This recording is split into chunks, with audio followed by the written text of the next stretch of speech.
The Child, a short story by Joseph S. Berger. She was walking lazily, for the fierce April sun was directly overhead. Her umbrella blocked its rays, but nothing blocked the heat. The source of raw, wild heat that crushes you with its energy. A few buffalo were tethered under coconuts, browsing the parched verges. Occasionally a car went past, leaving its streets in the melting pitch like the wake of a ship at sea. Otherwise it was quiet, and she saw no one. In her long white Sunday dress, you might have taken Guinea narines for 14 or 15. In fact, she was 12, a happy, uncomplicated child with a nature as open as the red hibiscus that decorated her black, bristling hair. Generations earlier, her family had come to Trinidad from India as overseers on the sugar plantations. Her father had had some success through buying and clearing land around Rio Cristalino and planting it with coffee. On the dusty watch 20 yards ahead of Guinea, a car pulled up. She had noticed it cruise by once before, but she did not recognize it and could not make out the driver through its dark windows, themselves as black as its grimy paintwork. As she walked past it, the driver's glass started to open. "Hello, Ginny," she heard behind her. She paused and turned. A slight color rose beneath her dusky skin. Ravi Kurjani was tall and lean, and always well-dressed, his black eyes and large white teeth fresh in the sunlight as he spoke. Everyone in Rio Cristalino knew Ravi. Ginny often heard her unmarried sister talk ruefully of him, of how, if only their father were alive and they still had land, one of them might marry him. And then they would squabble over who it might be, and laugh at Ginny because she was too simple for any man to want. "How do you know my name, Ravi?" she asked with a thrill. "How do you know mine?" "Everyone knows your name. Yours, Mr. Kurashni's son." "Right. And where you going, Ginny?" She hesitated and looked down at the ground again. "To Chapel," she said with a faint smile. "But Ginny, good Hindus go to the temple." His rich, cultured voice was gently mocking as he added with a laugh, "Or maybe the temple pundits aren't your taste in color." She blushed more deeply at the reference to Father Olivier. She did not know how to reply. It was true that she liked the young French priest, with his funny accent and blue eyes, but she had been going to the Catholic chapel for months before he arrived. She loved its cheerful hymns and its simple creed of one God, so different from those miserable Hindu gods who squabble with each other like her sisters at home. But added to that, the vulgarity of Ravi's remark bewildered her because his family were known for their breeding. People always said that Ravi would be a man of honor like his father. Ravi looked suddenly grave. His dark skin seemed even darker. It may be that he regretted his words. Possibly he saw the confusion in Guinea's wide brown eyes. In any case, he did not wait for an answer. "Can I offer you a lift to Chapel in my 21st birthday present?" he asked, putting his sunglasses back on. She noticed how thick their frames were. Real gold, she thought, like the big fat watch on his wrist. "It's a Mercedes from Papa. Do you like it?" he added nonchalantly. From the chest of her umbrella, Jenny peered up at a small lone cloud that hung motionless above them. The sun was beating down mercilessly, and there was an urge in the air and an overpowering sense of growth. With a handkerchief, she wiped the sweat from her forehead. Ravi gave a tug at his collar. "It's air-conditioned, Ginny, and you won't be late for chapel," he continued, reading her mind. But chapel must have been the last thing on Robert's mind when Ginny, after a moment's hesitation, accepted his offer, for he drove her instead to quiet Sugarfield outside town, and there, with the Mercedes concealed among the sugar canes, he introduced himself to her. Ginny was in a dance. Young as she was, she barely understood what was happening to her. Two beats of calypso filled her ears, and the sugar canes topped over her as the cold drop from the air conditioner played against her knees. Afterwards, crushing the raked flower that had been torn from her hair, she lay among the tall, sweet-smelling cane and soft until its brief tropical twilight turned to starry night. But she told no one, not even Father Olivia. 2 weeks later, the little market town of Rio Cristalino was alive with gossip. Ravi Khurshani had been promised the hands of Sanita Malparani. Like the Khurshani's, the Malparanis were an established Indian family, one of the wealthiest in the Caribbean. But while the Khurshani's were diplomats, the Malparanis were a commercial family. They had made their fortunes in retailing long before the collapse in oil prices had emptied their customers' pockets.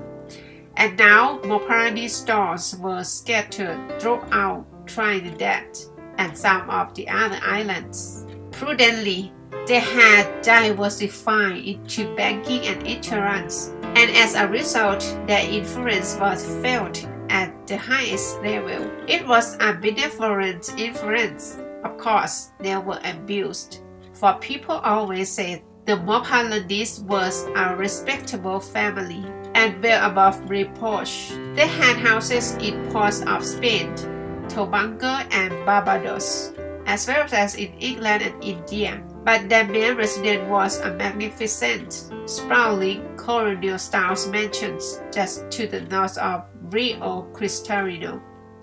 The arranged marriage would be the social event of the following year.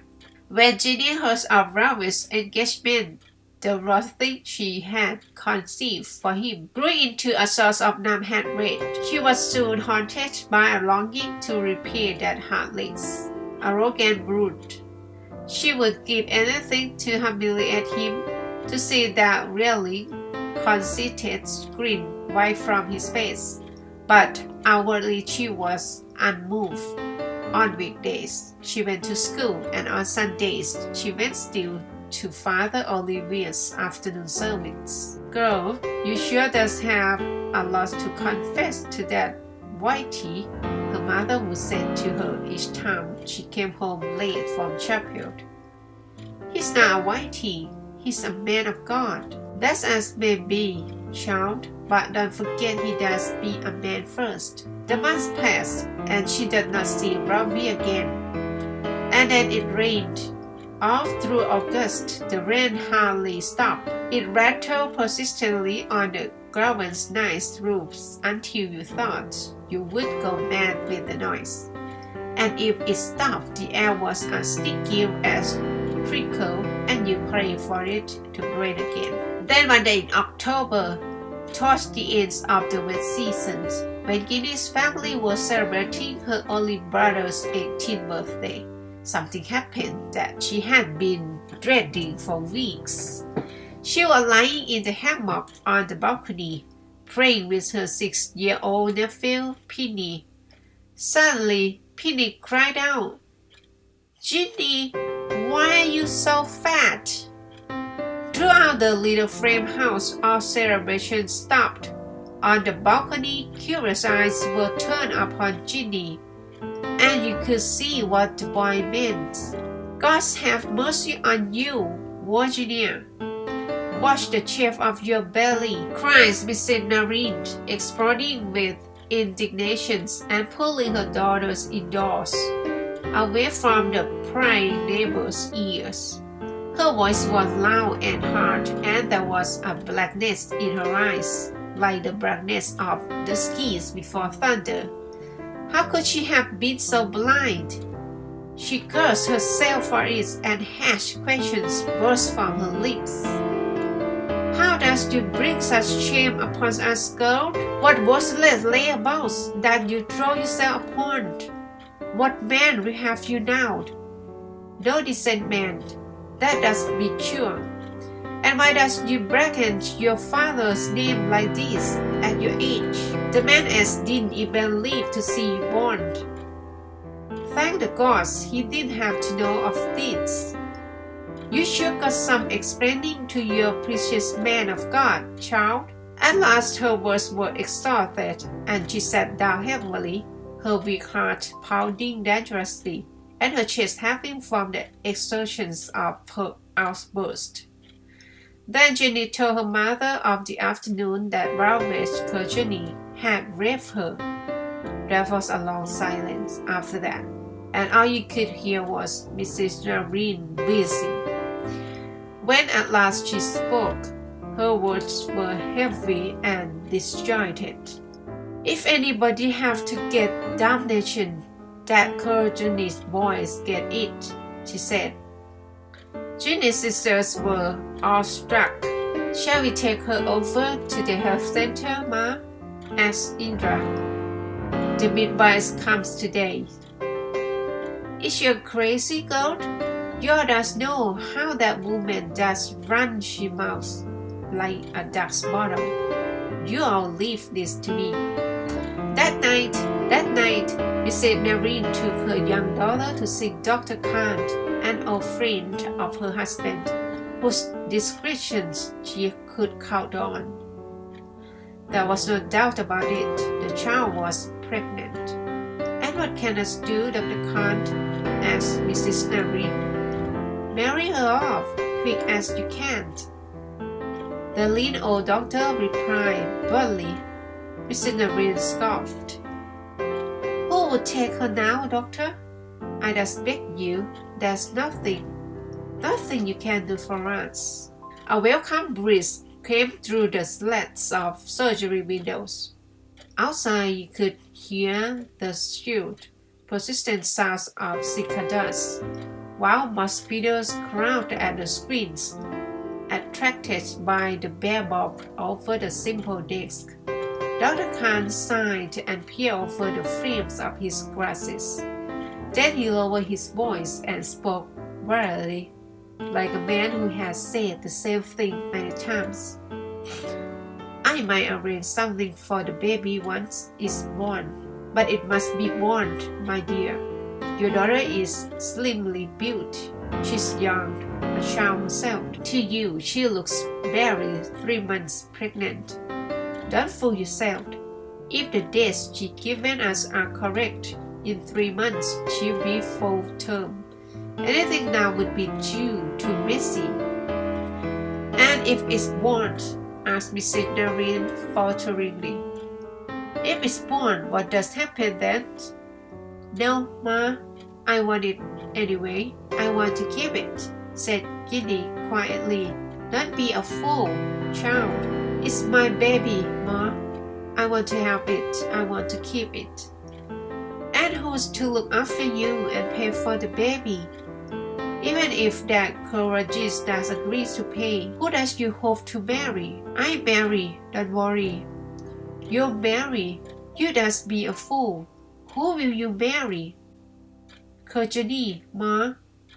I'm going to marry Ravi Kerjani. Dr. Khan gave a chuckle.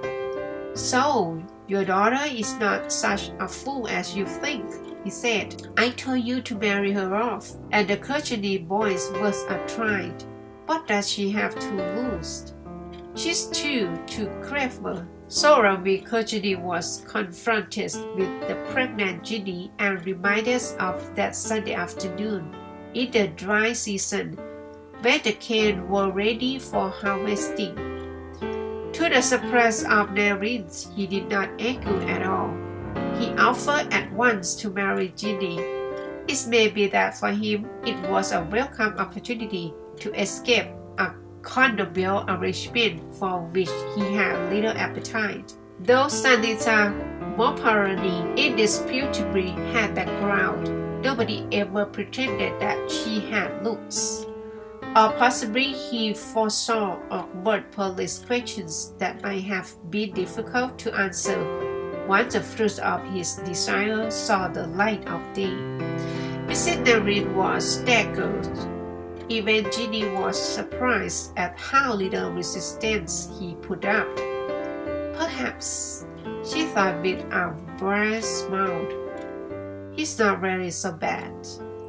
Whatever his reasons, you had to admit Ravi acted honorably, and so did the Judith Moparani family.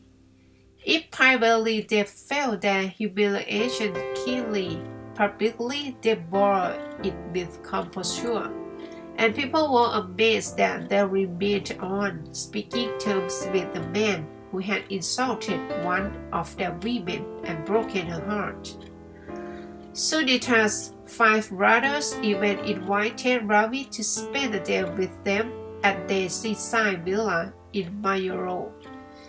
And as Ravi had been a friend of the family all his life, he saw no reason to refuse. The Moparani brothers chose a Tuesday for the outing. There was little point, they said, in going at the weekend when the working people littered the beach and one of their Land Rovers for 20 miles drive from Rio Sertaslino. They were in high spirits and joked with Ravi while their servants stowed cold chickens and salad beneath the rear bench seats and packed the ice boxes with beer and puncheon rum. Then they scanned the sky for clouds and congratulated themselves on to seeing such a fine day. Suraj, the eldest brother, looked at his watch and his feet shifted uneasily as he said, "It's time to hit the road." His brothers gave a laugh and clambered on board. It was an oath. Sardonik laughed. The hardtop Land Rover cruised through Rio Cristalino to the crossroad at the town center. Already the market traders were pitching their roadside stalls and erecting great canvas umbrellas to shield them from sun or rain.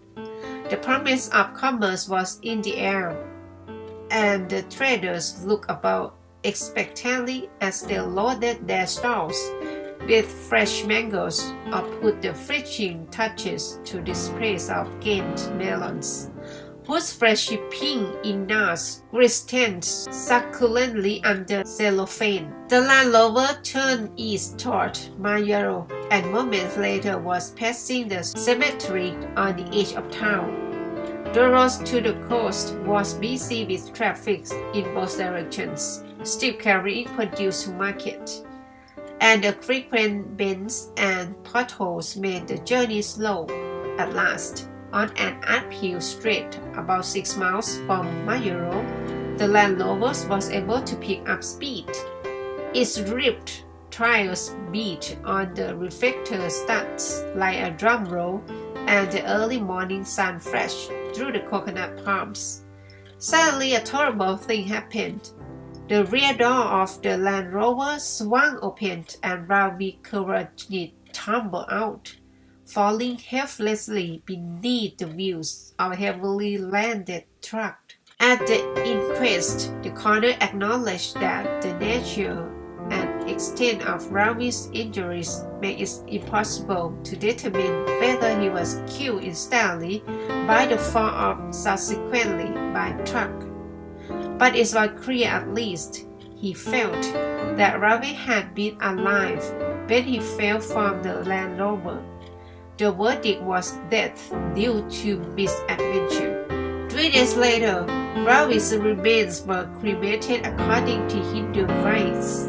As usual, a crush of people from all over Trinidad distant relatives, old classmates, anyone cramming even the most tenuous connections with the dead man, came to mourn at the riverside, parked outside Maya Road. Some of them were convinced that they could see in Ravi's death the hands of the gods, and they pointed for evidence to the great sky and the unseasonal rain.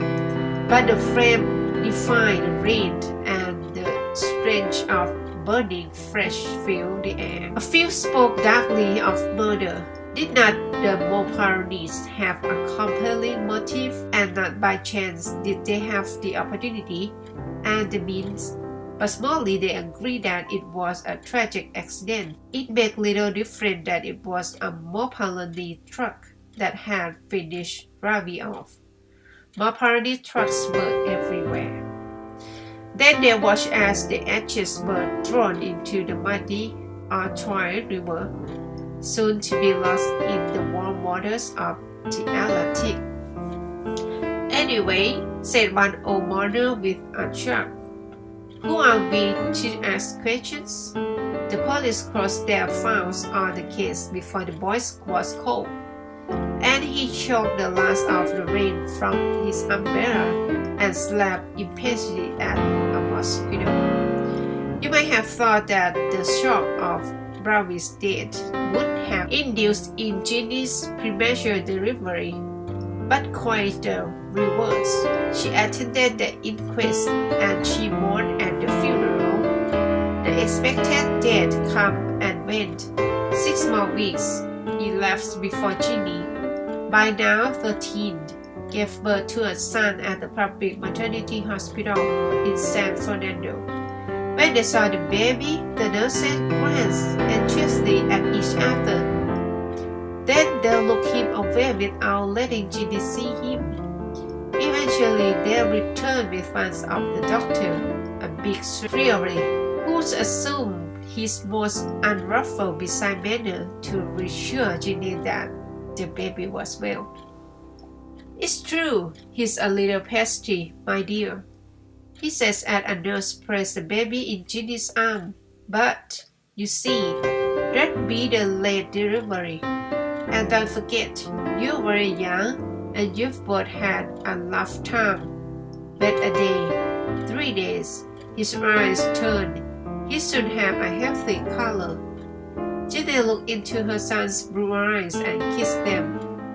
And in doing so, a tremendous feeling of dryness suddenly came over her. They were so very, very blue, so like Father Oliver's.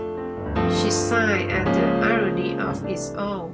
The rest of it all was the Creole doctor really so stupid? Surely he knew as well as she did that pale looks could